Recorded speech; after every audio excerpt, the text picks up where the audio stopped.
Mardi 16 avril, bonsoir et bienvenue dans BBC Info. Voici les titres à la une de ce journal. Émotion dans le monde entier après la tragédie qui a frappé Notre-Dame de Paris. Une enquête a été ouverte pour destruction involontaire par incendie.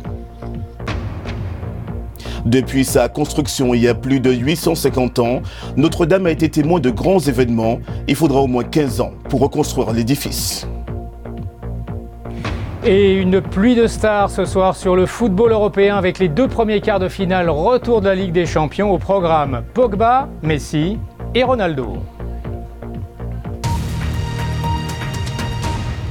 L'actualité est dominée par ce violent incendie qui a ravagé la cathédrale Notre-Dame de Paris. Le feu a été définitivement contenu ce matin après 12 heures de lutte. 400 pompiers ont été mobilisés. Les images de la cathédrale prises dans les flammes ont fait le tour du monde. La question de la reconstruction est dans tous les esprits.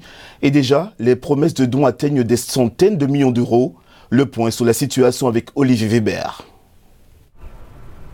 Éventré, marqué, mais toujours debout. La nuit dernière, beaucoup craignaient encore que la cathédrale ne survive pas aux flammes.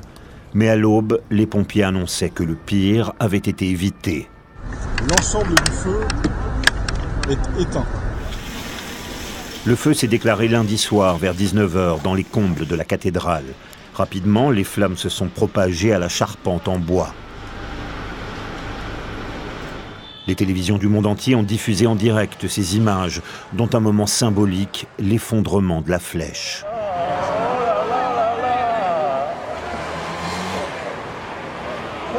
Le choc se lit sur le visage du président Emmanuel Macron. Nous avons su l'édifier. Et à travers les siècles, la faire grandir et l'améliorer. Alors je vous le dis très solennellement ce soir. Cette cathédrale, nous la rebâtirons. Tous ensemble. 400 pompiers ont bataillé pendant 12 heures dans des conditions cauchemardesques. La hauteur de la cathédrale a rendu presque impossible l'acheminement de l'eau vers les zones touchées. Les 2/3 de la toiture ont fini par s'effondrer.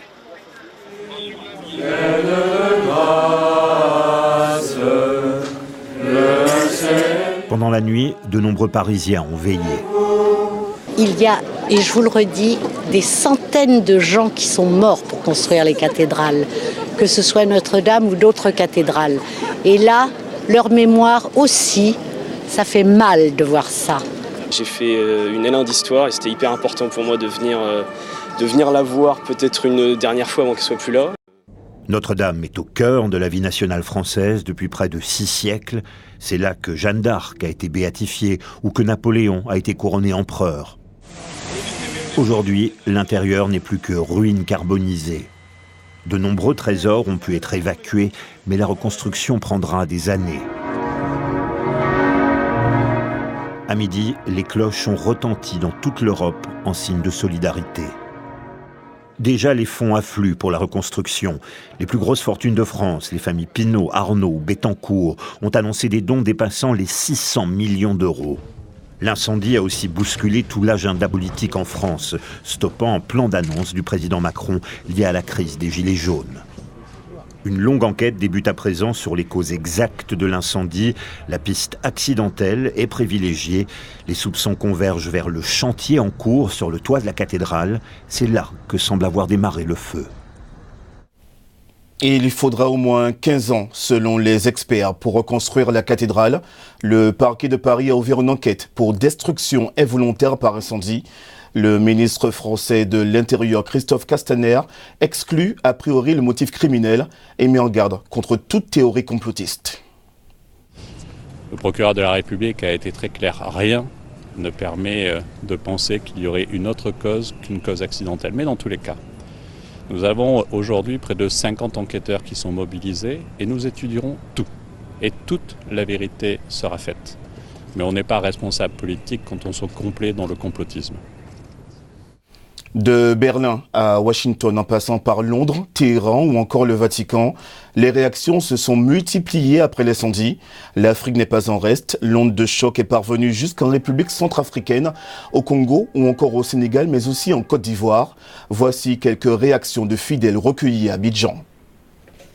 Je pense que c'est vraiment une perte pour toute la communauté française, mais aussi pour toute la communauté catholique mondiale aussi. À cette semaine sainte, c'est une dure épreuve pour nous. Nous allons redoubler d'efforts pour prier, pour demander pardon à Dieu. C'est vraiment triste pour une cathédrale aussi grande qui recueille tout le peuple de Dieu. C'est vraiment triste, c'est vraiment dommage. On espère qu'avec l'aide de Dieu, on pourra tout de suite retrouver une solution.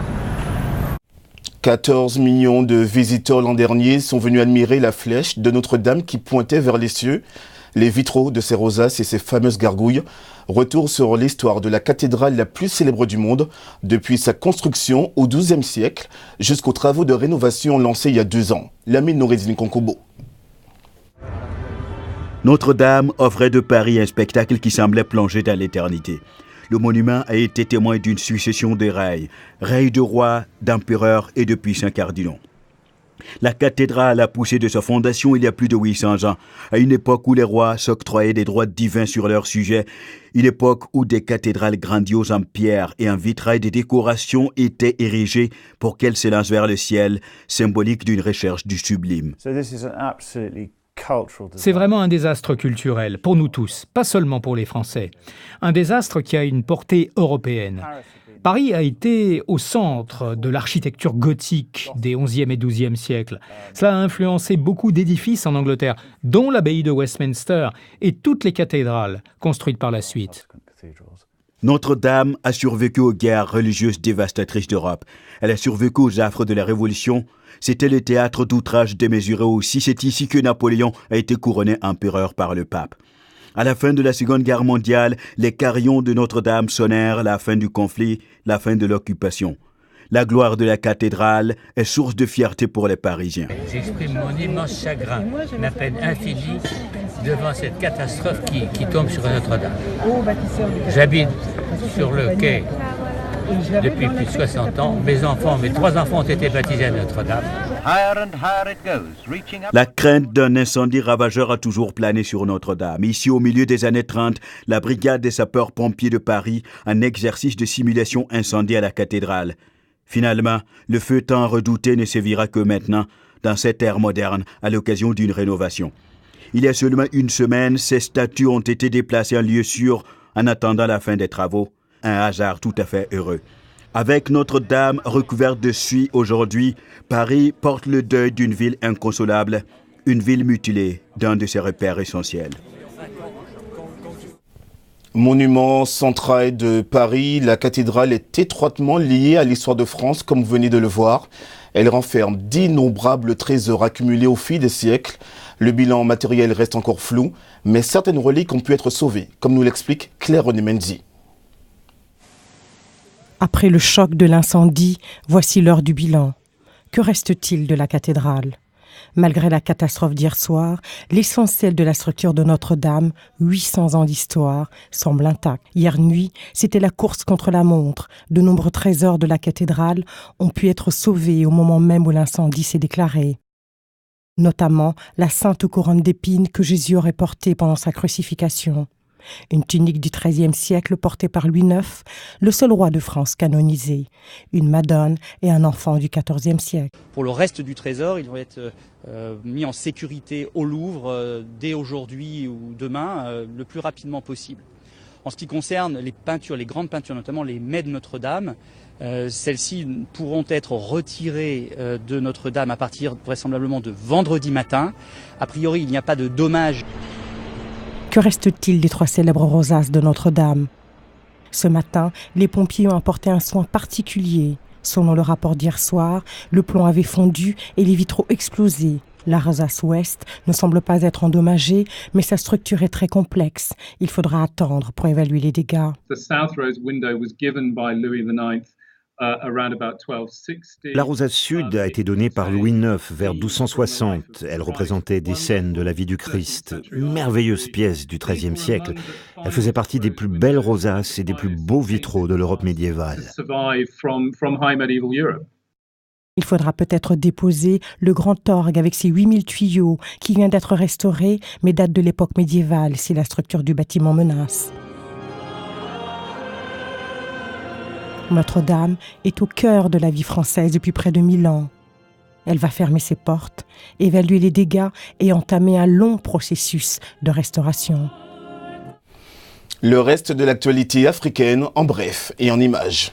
Au moins 174 personnes tuées en Libye depuis le début des combats en périphérie de Tripoli. C'est le bilan annoncé par l'OMS.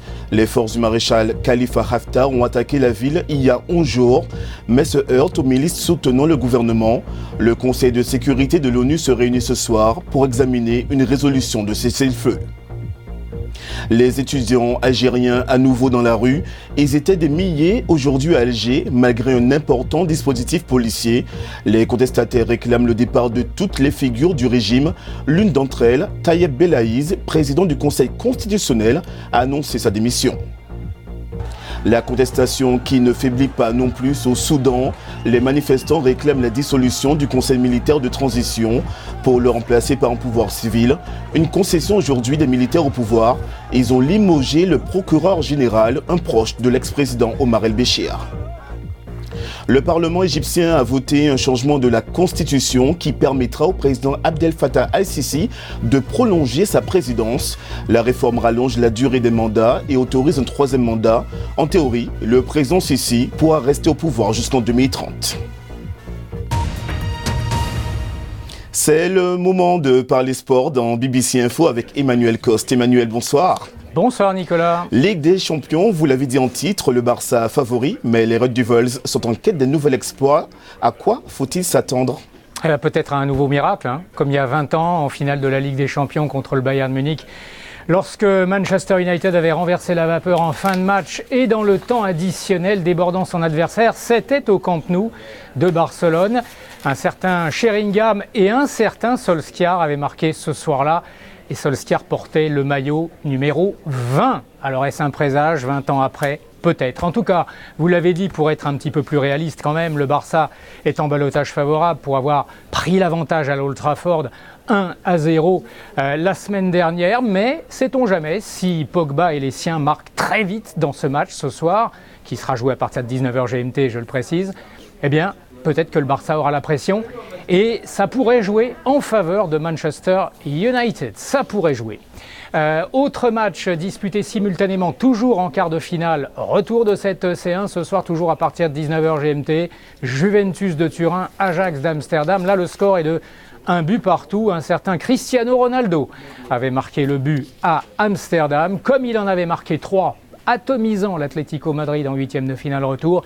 Évidemment, vous l'aurez compris, s'il y a Ronaldo dans votre équipe, vous êtes plutôt bien loti. 19h GMT, donc on aura l'occasion bien sûr de reparler des résultats demain.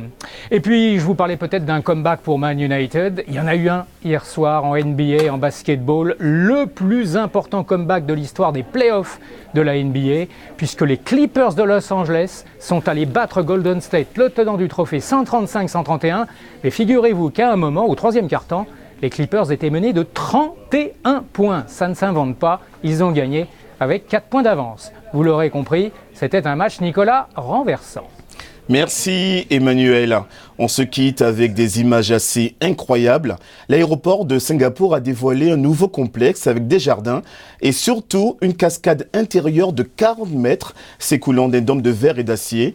Le vaste projet Jewel, comprenez joyaux, a tout de même coûté l'équivalent de 65 millions d'euros selon les médias locaux et il comprend plusieurs jardins thématiques sur 4 étages ainsi que 280 magasins et restaurants et le rendu est superbe, comme vous pouvez le constater. Fin de cette édition, toute l'équipe de BBC Afrique se joint à moi pour vous remercier de l'avoir suivi, notamment au Burkina Faso grâce à notre partenaire TVZ. Merci, bonne soirée à tous et continuez à suivre l'information sur bbcafrique.com.